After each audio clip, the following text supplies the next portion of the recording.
Welcome to the News Hour. The U.S. labor market is showing further signs of cooling as the latest jobs report shows unemployment rising to 4.6%. That's the highest level in the last 4 years. There was some good news as payrolls climbed by 64,000 new jobs last month, better than forecast.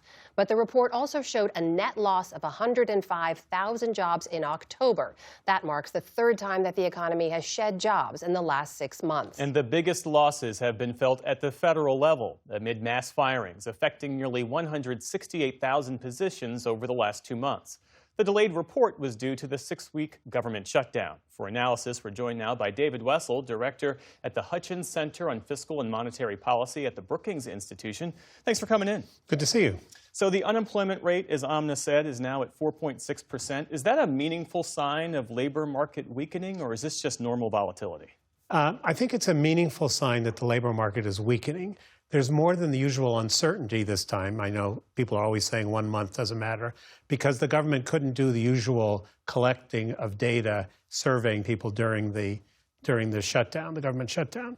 But we started the year with unemployment at 4%, and now it's at 4.6%. So that's a sign that the labor market is weakening. And you pointed our team to this chart that shows the unemployment rate over the last 3 years, rising steadily. So in 2023, it was at 3.4% as the economy recovered from the pandemic, then was steady at 4.1% in late 2024. Now it's climbed back to levels we haven't seen since 2021. So how do those rates compare in terms of job quality, labor force participation, underemployment? Well, we know that labor force participation was up a little bit in the last report.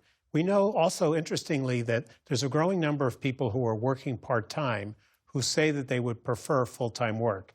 Now, that number might be a little messed up by the federal employees. Some of them may have not worked a full week. So when you look at all the numbers, what the readiness of people to quit their jobs has fallen a lot. That's a sign that they're worried about finding jobs. It all points to a labor market that's weakening but not falling apart. We're also seeing job gains in healthcare, but losses in manufacturing and transportation. So what does that mix say about the economy and President Trump's stated desire to rebuild domestic manufacturing? Well, in the good news department, we did see that private sector employment was steady. And it's actually increased. The pace has increased a little bit since the summer. Manufacturing, as you point out, continues to lose jobs despite all the president's promises to bring it back. I think that has to do, some of it has to do with tariffs, some of it has to do with automation. And so what it suggests is that the economy is a little bit, very uneven. Healthcare, education, social services, they've been strong, but the private sector, manufacturing, and other service jobs have not been.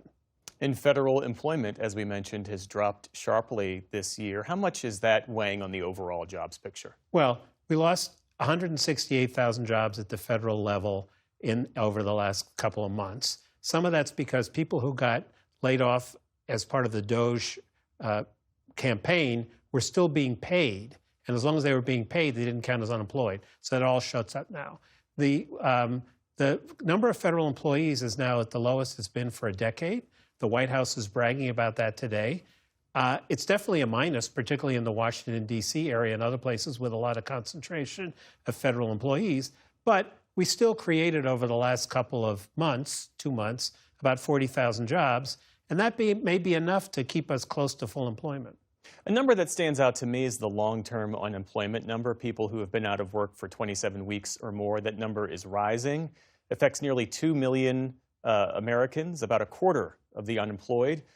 Why does that matter in particular, and what warning signs does that rise? Well, it matters obviously because those people are really not just temporarily laid off. They've been off for a while. In human terms, it makes a big difference. Some of them may be running out of unemployment benefits. It's one of the panoply of indicators that suggests that, as we see through the fog of the delayed reports, that suggests that the labor market is deteriorating. And that's why the Federal Reserve cut interest rates last week. And they made a point of, even though they're above target on inflation, they're more worried, most of them, about the weakening job market. Does it strengthen the case for another cut in January? I don't think that this changes the picture. I think it wasn't bad enough to cause the Fed to cut rates in January.